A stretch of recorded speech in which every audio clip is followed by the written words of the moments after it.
Hello, ഇന്നൊരു ഉള്ളിവടേൻ്റെ റെസിപ്പിയാണേ. ഇതുണ്ടാക്കാൻ വേണ്ടിയിട്ട് ഒരു 3 മീഡിയം സൈസ് സവാള നീളത്തിൽ കനം കുറഞ്ഞ് അരിഞ്ഞെടുത്തിട്ടുണ്ട്.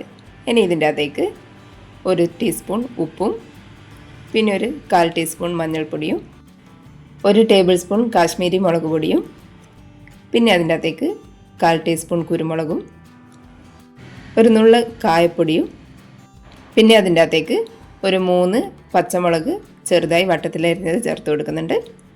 പിന്നെ ഇഞ്ചി വെളുത്തുള്ളി പേസ്റ്റും കുറച്ച് കറിവേപ്പില ചെറുതായിട്ട് അരിഞ്ഞതും കൂടി ചേർത്ത് കൊടുക്കുന്നുണ്ട്. ഇനി ഇത് കൈകൊണ്ട് തന്നെ നന്നായിട്ടൊന്ന് മിക്സ് ചെയ്തെടുക്കണം. ഉള്ളി നന്നായിട്ട് ഇങ്ങനെ ഞെരടിയെടുക്കുമ്പോൾ തന്നെ അതിൻ്റെ അകത്ത് നിന്ന് നന്നായിട്ട് വെള്ളം പുറത്തേക്ക് വരും. അതുകൊണ്ട് തന്നെ നമുക്ക് വേറെ വെള്ളമൊന്നും ഇതിൻ്റെ അകത്ത് ചേർക്കേണ്ട ആവശ്യം വരില്ല.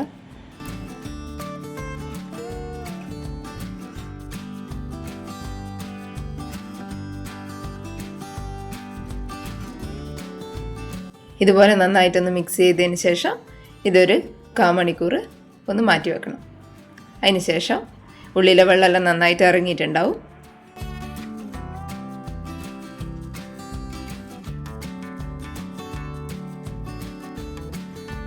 ഇനി ഇതിൻ്റെ അകത്തേക്ക് 1/2 കപ്പ് അളവിൽ കടലപ്പൊടി ചേർത്ത് കൊടുക്കുന്നുണ്ട്.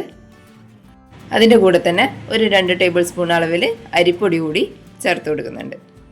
ഇനി ഇതെല്ലാം കൂടി നന്നായിട്ടൊന്ന് കുഴച്ചെടുക്കണം. ഇതുപോലെ നന്നായിട്ടൊന്ന് കുഴച്ചെടുക്കുക. ഇനി ഇത് ഫ്രൈ ചെയ്യാൻ വേണ്ടിയിട്ട് ഒരു ചീനച്ചട്ടിയിൽ കുറച്ച് ഓയിൽ ഒഴിച്ചു കൊടുക്കുന്നുണ്ട്.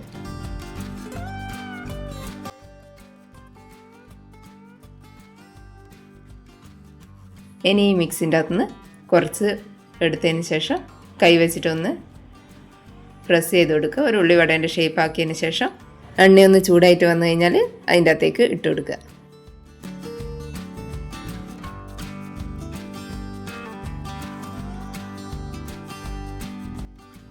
ഇതിട്ട് കൊടുത്തതിന് ശേഷം ഫ്ലെയിം ഒന്ന് മീഡിയത്തിലാക്കിയിട്ട് വെച്ച് കൊടുക്കണം. അല്ലെങ്കിൽ ഉള്ളിൻ്റെ പുറമെ കരിഞ്ഞിട്ട് ഉള്ള് അത്ര വെന്ത് കിട്ടൂല. അതുകൊണ്ട് ഫ്ലെയിം ഒന്ന് മീഡിയത്തിൽ വെച്ചിട്ട് ഇത് 2 ഭാഗവും നന്നായിട്ടൊന്ന് സമയമെടുത്ത് മൊരിയിച്ചെടുക്കണം.